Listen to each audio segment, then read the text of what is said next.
मैं एक जनता पार्टी के एक बहुत बड़े नेता जो अटल बिहारी वाजपेयी के जमाने में कैबिनेट मिनिस्टर थे, उनसे मेरी बातचीत हो रही थी। मैंने उनसे पूछा कि भाई आपकी नरेंद्र मोदी सरकार के बारे में आपकी क्या राय है। तो उन्होंने मुझे एक बड़ी दिलचस्प बात बताई। उन्होंने कहा कि इस सरकार में एक बहुत बड़े अधिकारी हैं, तो वो एक दिन ऐसे कटसी बस मुझसे मिलने के लिए आए और मेरी उनसे बातचीत हो रही थी। तो उन्होंने कहा कि वो जो अधिकारी आए थे उन्होंने मुझे एक बात कही और जिसको सुनने के बाद मुझे लगा कि इस सरकार का स्वरूप क्या है, इसका नेचर क्या है। उन्होंने कहा कि देखिए, जो अधिकारी आए थे उन्होंने इन बड़े नेता से ये साफ तौर पर कहा, क्योंकि ये कॉन्फिडेंशियल बातचीत थी इसलिए मैं नाम नहीं ले रहा उनका, दोनों ही अपने आप में पब्लिक के पूरी तरीके से लोग जानते हैं उनको। तो उन्होंने कहा देखिए, आप एक बात को नहीं, सरकार को कोई भी ऐसा काम नहीं करना चाहिए जिससे कि सरकार की जरा भी कमजोरी दिखाई पड़े। सरकार का इकबाल इतना मजबूत होना चाहिए कि अगर अंदर से कमजोर है तो भी वो पूरी तरीके से मजबूत दिखाई पड़े। ये और उस एक सेंटेंस में दरअसल उन्होंने इस सरकार की पूरी सोच को एक तरीके से जिसे कहते हैं कि रेखांकित कर दिया। और फिर उनके इस स्टेटमेंट को आप राजनाथ सिंह के उस स्टेटमेंट से जोड़ के देखिए जो कहते हैं हमारी सरकार में इस्तीफे नहीं होते। तो जिस बात को राजनाथ सिंह ने दरअसल हो सकता है बहुत कैजुअली कह दिया हो, क्योंकि ये 2014, 15, 16 के आसपास की बात है, उसको ये सुषमा स्वराज का इस्तीफा मांगा जा रहा था उस वक्त। हाँ, तो ये इस सरकार की सोच है दरअसल। हमारा क्या करेगा जनता, हमारा क्या कर लेगी, हमें ऐसी कोई चीज नहीं दिखानी कि हमने दबाव में आकर किसी तरीके का कोई काम किया है। अब ये बात पिछले कई सालों में पूरी तरीके से स्पष्ट हुई है। आज की तारीख में जब आप भारतीय जनता पार्टी की सरकार को देखते हैं तो तीन बड़ी समस्याएं इस वक्त भारतीय जनता पार्टी के साथ है। तीन बड़ी समस्याएं वो हैं जो इस सरकार की लोकप्रियता और सरकार की जो विश्वसनीयता, तीनों पर गहरे संकट कर देती। एक, नीट का सवाल तो आपने देखा कि नीट के सवाल पे किस तरीके से छात्र इस वक्त आंदोलनरत हैं। लगातार वो धर्मेंद्र प्रधान की इस्तीफे की मांग कर रहे हैं, सरकार मान भी रही है अपनी गलती, लेकिन फिर भी वो इस्तीफे की बात नहीं कर रहे हैं। दूसरी तरफ आपने देखा कि जो भारतीय जनता पार्टी और आरएसएस का जो कोर है, विचारधारा का जो कोर है, राम मंदिर का मुद्दा, मतलब उसमें तो ही कटघरे में फंसे हुए हैं। एक तरफ नरेंद्र मोदी सरकार है जिन्होंने ट्रस्ट का गठन किया और ट्रस्ट को भंग करने की जिम्मेदारी उनकी कानून के हिसाब से। दूसरा उत्तर प्रदेश की योगी सरकार है जिसको एफआईआर दर्ज करनी थी, एफआईआर दर्ज नहीं कर। और तीसरी आरएसएस जिसने ट्रस्ट में पूरी तरीके से अपने लोगों को भर दिया। वो एक ऐसा मुद्दा है जिसपे संघ के अपने ही लोग बहुत ज्यादा नाराज दिखाई पड़े। और तीसरा, मध्य प्रदेश के अंदर मुख्यमंत्री के खिलाफ जो जमीन लूट का घोटाला सामने आया। अब इन तीनों ऐसे मसले हैं जिसपे अगर कोई दूसरी जवाबदेह सरकार होती तो निश्चित तौर पर कुछ ना कुछ इस्तीफे तो हो गए होते।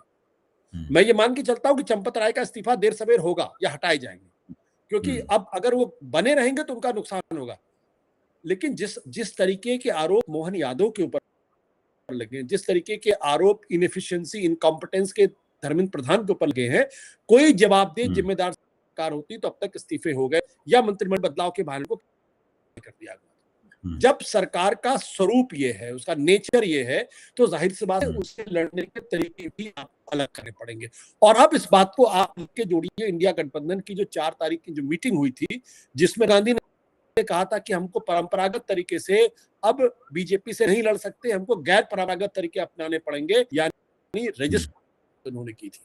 ये जो कोटा से जो राहुल गांधी ने शुरुआत की है, दरअसल उस रेजिस्टेंस को एक तरीके से आप उस कॉन्सेप्ट को डिफाइन कर रहे हैं और साथ ही साथ उसको एक्सपैंड करते हुए जा रहे हैं। जो राहुल गांधी का कार्यक्रम है वो कोटा के बाद इलाहाबाद, प्रयागराज के बाद पटना और दूसरी इलाकों में जाएगा, यानी वो छात्रों से कनेक्ट कर रहे हैं, साथ ही साथ पार्टी को भी गैल्वनाइज कर रहे हैं। मुद्दा सिर्फ ये नहीं है कि राहुल गांधी का मुद्दा है, क्योंकि आप रेजिस्टेंस कहते रहिए, पार्टी सड़क पर नहीं उतरती, अगर आपका कारण सड़क पर नहीं उतरता है, अगर आप लोगों से कनेक्ट नहीं करते हैं, जिसको आप मुद्दा बनना चाहते हैं सरकार घेरने के लिए, अगर वो आप लोग बीच में लेके, तो रेजिस्टेंस का कोई अर्थ नहीं रह जाता। रेजिस्टेंस शब्द का सीधा सा अर्थ है कि जो गांधीवादी तरीका था, सत्याग्रह का तरीका था या नॉन वायलेंट अहिंसक तरीका था, सड़क पर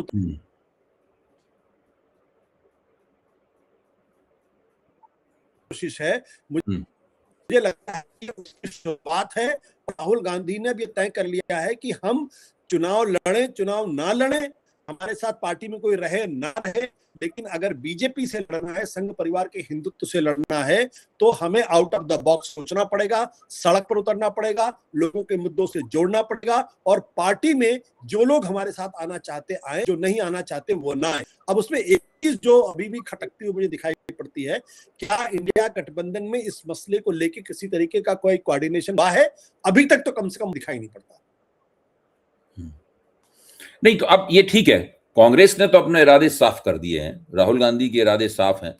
वो एक नए तरह की राजनीति, नए तरह के आंदोलन, नए तरह का विरोध जो अभी तक नहीं किया गया है राजनीतिक दलों की तरफ से, वो उस डगर पर चल पड़े हैं और उन्होंने कार्यक्रम घोषित कर दिया है। अब वो करेंगे, उसको देखते हैं फिर उसका क्या नतीजा निकलता है, क्या प्रभाव पड़ता है। लेकिन जो गैर भाजपा, गैर एनडीए और गैर कांग्रेस दल हैं, यानी जो भाजपा के विरोध में हैं, लेकिन वो कांग्रेस की इस नीति से, ना नीति का वो की आलोचना कर रहे हैं, ऐसी बात नहीं कोई आलोचना कर रहा हो राहुल गांधी की इस सवाल पे, ना वो आलोचना कर रहे हैं, लेकिन वो राहुल गांधी का साथ देने के लिए भी तैयार नहीं है। यहां तक कि वो नीट के सवाल पर, सीबीएसई के सवाल पर, किसी भी प्रश्न के ऊपर दरअसल कुछ कर नहीं रहे हैं, कुछ भी नहीं कर रहे हैं। वो घर पे बैठे हुए हैं, हाथ पर हाथ रख के बैठे हुए हैं। क्या सोच रहे हैं कि अपने आप भाजपा हार जाएगी? क्या सोच रहे हैं? नहीं, ये भारत की राजनीति की एक बड़ी सिद्धि के तौर पर भी इसको देख सकते हैं, क्योंकि अमूमन अभी तक ये माना जाता कि दरअसल कांग्रेस हाथ पर धरे बैठी थी, क्योंकि कांग्रेस को लगता है वो तो भारतीय राजनीति का एक डिफॉल्ट है, जब बीजेपी हारेगी तो हम ही सरकार में आएंगे और दूसरा तो कोई सरकार में आ नहीं सकता है। लेकिन वो जिस राहुल गांधी के बारे में लोगों ने फैला दिया कि वो तो पप्पू है, वो तो एक कैजुअल पॉलिटिशियन है, रिलक्टेंट पॉलिटिशियन है, जो फुल टाइम पॉलिटिक्स नहीं करते हैं, नरेंद्र मोदी से नहीं लड़ सकते हैं, उस आदमी ने पहले इस बात में पूरी क्लैरिटी अपने दिमाग में कर ली कि अगर हमको भाजपा से लड़ना है तो हमें आरएसएस के हिंदुत्व को चुनौती देनी पड़ेगी और आरएसएस के हिंदुत्व पर करना पड़ेगा। और वो अटैक कंसिस्टेंटली चुनाव 2024 चुनाव के पहले वो लगातार कर रहे हैं, एक विचारधारा का पिरामिड खड़ा कर रहे थे। उसके साथ साथ लेकिन सिर्फ विचारधारा की क्लैरिटी से काम नहीं चलने वाला, ये बात उनको समझ में आ गई। वो उस पल का भी इंतजार कर रहे थे कि जब जमीन कम से कम थोड़ी सी तैयार होती हुई दिखाई पड़े। अब आज की तारीख में मेरा मानना ये, अब लोहा धीरे धीरे गर्म दिखाई पड़ रहा है, चाहे वो विदेश नीति का प्रश्न हो, चाहे वो आर्थिक नीति का प्रश्न हो, चाहे शिक्षा नीति का प्रश्न हो, चाहे राम मंदिर का प्रश्न हो, या भारतीय जनता पार्टी की मुख्यमंत्रियों के घोटालों का प्रश्न, सारे मसलों पर वो फंसी हुई दिखाई पड़ रही है। उसके पास किसी चीज का कोई जवाब नहीं है। आज आप सरकार से पूछिए कि भाई आपकी रुपया जब 110 के आसपास पहुंच गया तो आपने पेट्रोल के दाम तो 110 के ऊपर कर दिए, एक 15 दिनों के अंदर आपने 10 पेट्रोल के दाम बढ़ा दिए। आज जब पेट्रोल अंतरराष्ट्रीय मार्केट में 90 से नीचे चला गया तो आपने पेट्रोल के दाम क्यों नहीं कम किए? सरकार इसका कोई जवाब नहीं देती।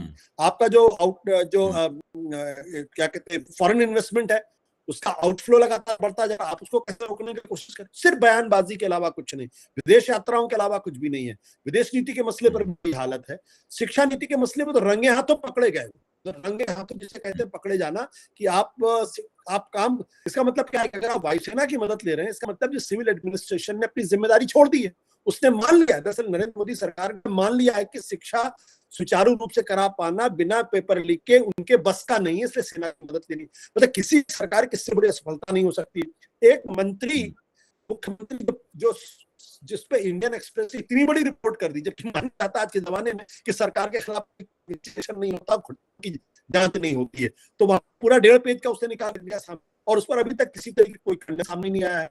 राम मंदिर का सवाल सबके सामने बहुत गर्म है। अगर अब गांधी करते तो कौन क्या है कि आज की तारीख में ममता लहवान पूरी तरीके से, उनको यही नहीं समझ में आ रहा आगे लेके चलना है, पीछे लेके चलना, क्या करना है की तरीके से। उनकी एजुटेशनल दिलचस्पी होती है और ना ही एजुटेशनल पॉलिटिक्स के लिए जाने जाते हो। मुलायम सिंह यादव वो बिल्कुल नहीं, मायावती पूरी तरीके से इस वक्त कहाँ है, यही हालात आप उद्धव ठाकरे पार्टी बचाएं या जमीन पे आंदोलन करें, ये उनके शरद पवार पहले से बहुत ज्यादा बीमार, उम्र भी बहुत ज्यादा हो गई, दूसरा उनकी पार्टी में कोई है नहीं। स्टालिन की भी वही हालत है, वो एक घायल योद्धा की तरीके से पड़े हुए हैं और उनको लगता है कि तमिलनाडु के अंदर तो हमको बीजेपी से कोई चुनौती नहीं है।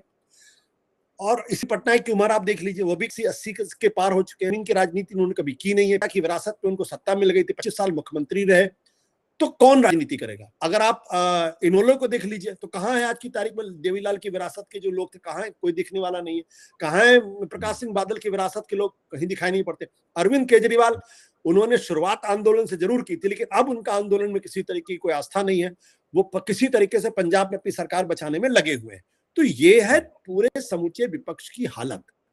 और इन सब लोगों को ट्विटर पे, सोशल मीडिया पे राजनीति करने की आदत लग गई है।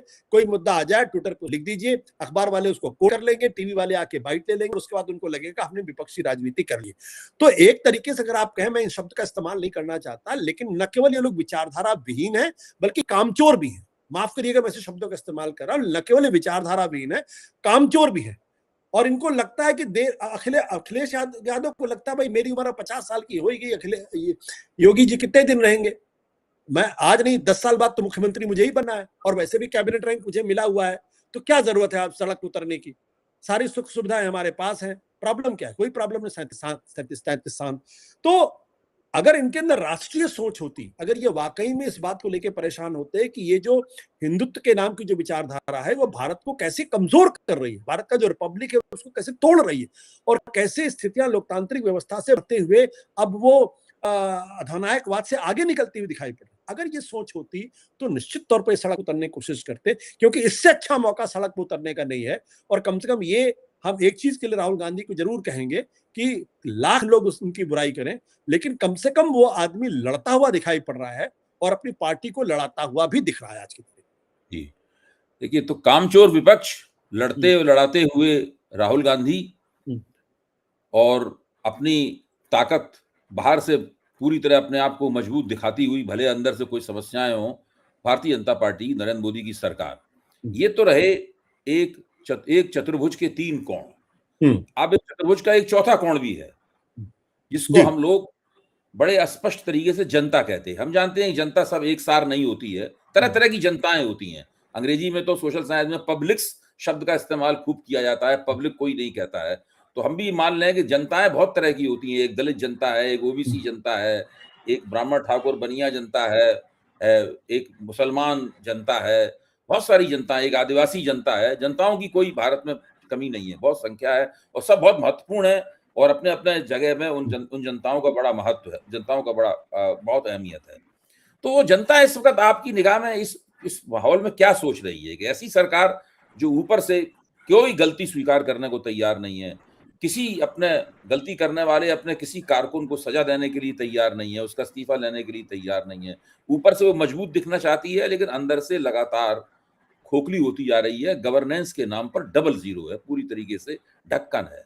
दूसरी तरफ विपक्ष है, जो गैर कांग्रेस विपक्ष है, जो आपने ठीक कहा, वो कामचोर विपक्ष है। और दूसरी तरफ कांग्रेस है, जो कि लगातार जितना हो सकती है एक नई डगर खोजने की, नई लीक बनाने की कोशिश कर रही है। तो अब वो जनताएं क्या सोच रही होंगी इस वक्त इस पूरे माहौल को देखकर? देखिए, जनता तो हमेशा बेचैनी में दिखाई पड़ेगी आपको। कॉन्सेप्ट ऑफ लीडरशिप आता है, जो नेता की जो जरूरत होती है, भाई यही हिंदुस्तान था। जब तक गांधी जी नहीं आए थे तब तक सोई हुई थी जनता। भाई ऐसा थोड़ी था कि अंग्रेजों का शासन कोई बहुत अच्छा था, लेकिन जनता ऐसा ही होती है। जब दुनिया में हर जगह जब क्रांति होती है, वो कुछ नेता आते हैं जो परिस्थितियों के हिसाब से मुद्दों को खड़ा करते हैं, जनता के बीच में पैदा करते हैं, उनके अंदर विश्वास पैदा करते हैं। मुझे लगता है कि आज की स्थिति भी कमोबेश वैसी ही स्थिति, इसलिए मैंने आपसे कहा था कि आपके कार्यक्रम में कि देखिए, वैनगार्ड ऑफ रेजिस्टेंस आपको खड़ा करना पड़ेगा, और आपको जनता के बीच में जाना पड़ेगा, उनको मुद्दों को समझाना पड़ेगा, उनकी तकलीफों के बारे में उनको जागृत करना पड़ेगा, बताना पड़ेगा क्या दिक्कत है। बहुत सारे लोगों को लगता है कि नीट में क्या है, हमारा बच्चा तो उसमें है नहीं। लेकिन अगर उनको ये पता चल जाए कि देर सवेर आपका बच्चा या आपके बच्चे का बच्चा के साथ भी यही होने वाला है, उसको नौकरी नहीं मिलने वाली है। आज ठीक है, आपके बच्चे पढ़ लिख गए हैं और अच्छी नौकरी कर रहे हैं, लेकिन उन बच्चों का क्या होगा? तो ये जो पूरा काम है, मुझे लगता है ये नेतृत्व का यही काम होता है, लीडरशिप का यही काम होता है, पार्टियों का भी यही काम होता है। जहां तक जनता के बारे में मैं आपको मैंने कहा ना कि लोहा अब गर्म होता हुआ दिखाई पड़ रहा, तो लोगों के अंदर वो बेचैनी मुझे दिख रही है। लोगों की तकलीफें बढ़ रही, लोगों की आय लगातार कम हो रही है, चीजों दाम लगातार बढ़ रहे हैं, बेरोजगारी बढ़ रही है। और ये सिर्फ मैं नहीं कह रहा, बल्कि लोगों से अगर आप बात करेंगे तो लोग भी इस बारे में महसूस कर रहे हैं। वो कहीं ना कहीं नरेंद्र मोदी से थकान महसूस कर रहे हैं, अपने आप को ठगा हुआ महसूस कर रहे हैं। लेकिन उनके मन में ये डाल दिया गया कि नरेंद्र मोदी के सामने कौन है, यहाँ तो कोई विकल्प ही नहीं। जो प्रोपेगेंडा जो जबरदस्त तरीके से फैलाया गया है, और ये वो सरकार है, आजादी के बाद की सरकार है, जो दरअसल प्रोपेगेंडा करने में सबसे माहिर सरकार है। तो लोगों के मन में यह है, लेकिन सवाल अब लोगों के मन में उठ रहे हैं, और वो हर चीज को लेकर सवाल लोगों के मन में उठ रहे हैं।